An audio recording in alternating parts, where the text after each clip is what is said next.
மகிழ்ச்சியா இருப்பீங்க முதல் விஷயம். ரெண்டாவது வந்து இந்த குரு வந்து பாத்தீங்கன்னா 12ஆம் இடத்துல அமரும் போது ஒரு சிலருக்கு வீடு வண்டி வாங்குற யோகத்தை கொடுக்க கூட வாய்ப்புகள் உண்டு. இதுலயும் குறிப்பா வண்டியை சேஞ்ச் பண்ணும். ஏன் நான் சொல்றேன்னா 12ஆம் இடத்துல அமர உச்ச குருவுடைய பார்வை 4ஆம் இடத்துல வந்து எப்படி 4ஆம் இடத்துல வந்து இழப்போது பழைய வண்டியை கொடுத்துட்டேன், ஒரு புதிய வண்டி வாங்கினேன் சார், புதிய கார் வாங்கினேன் சார், ஒரு லக்ஸரியஸான ஒரு கார் வாங்கினேன் சார் சொல்ற அமைப்புகள் பலருக்கு வரும். இந்த ஆண்டுல வந்து வண்டியை மாத்துறதுக்கும் புதிய வண்டிகள் வாங்குறதுக்கு நேரம் நல்லா இருக்கு முதல் விஷயம். ரெண்டாவது இந்த குருவோட பாறை நான் எடுத்தப்ப குருவோட பாறை 6ஆம் இடத்துல நோய் நொடி பிணை கடன் நீங்க போகுது. சில பேர்லாம் பாத்தீங்கன்னா காரணமே இல்லாம கடன் வாங்குவோம். எதுக்குப்பா கடன் வாங்கினேன்? இல்ல சார் சும்மா வந்து இங்க போனோம் சார், டக்குன்னு வந்து காசு தரேன், நாங்க வாங்கிட்டேன், வாங்கின காசு என்ன பண்ண தெரியல சார், நான் இது மாதிரி வாங்கிட்டேன்.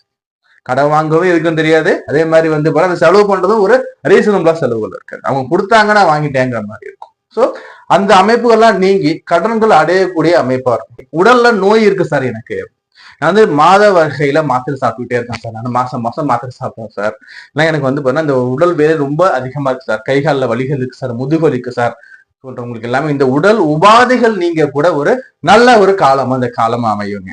புரியுதுங்களா? அப்படி ருணரோக பய சத்துருங்கிறத குரு பகவான் பார்க்கும்போது இந்த பிரச்சனை நீங்கும். அதே மாதிரி 4ஆம் இடத்துல ஒரு பாக்குற வண்டி வாகன வீடு தாயார் பூமி சம்பந்தமான பிரச்சனைகள் கூட நீங்கும். இதெல்லாம் ஆதாயம் இருக்கும்.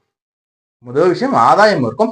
சோ அதே மாதிரி வந்து சனி அவர் பாக்குறார். சனி வந்து உங்களுக்கு வந்து 8ஆம் இடத்துல உட்கார்றாரு. ஆயுள் சம்பந்தமான பயத்தை கொடுத்துக்கிட்டு இருக்காங்க. சிலருக்கு வந்து கல்வி நீக்க உறுப்புகள்ல பிரச்சனைகள் இருந்துகிட்டு இருக்கு. சோ இந்த பிரச்சனைகள் எல்லாமே அவர் நீக்கி கொடுக்க போறாரு. பண வரவுல இந்த பிரச்சனை எல்லாம் நீங்க முதல் விஷயம் ஒரு மனுஷனுக்கு தனம் வரல, தனம் வர்றாரு சனி பகவான் பார்வையில கட்டுக்குள்ள வச்சிருக்காரு. சோ இது எல்லாமே உங்களுக்கு மாறுங்க. இது சரி இதெல்லாம் ஓகே சார், நான் எதுல சார் நான் கேர்ஃபுல்லா இருந்துக்கணும், என்ன கேர்ஃபுல்லா சிம்மராசிக்காரங்க இருக்கிறத சொல்லுங்க சார். நான் முதல்ல சிம்மராசிக்காரங்களுக்கு வந்து பாத்தீங்கன்னா இப்போ வந்து பாத்தீங்கன்னா குருவுடைய பார்வை ராகு மேல விழுந்துட்டு, குருவுடைய பார்வை 7ஆம் இடத்துல ராகு மேல விழுந்துட்டு இருக்காங்க.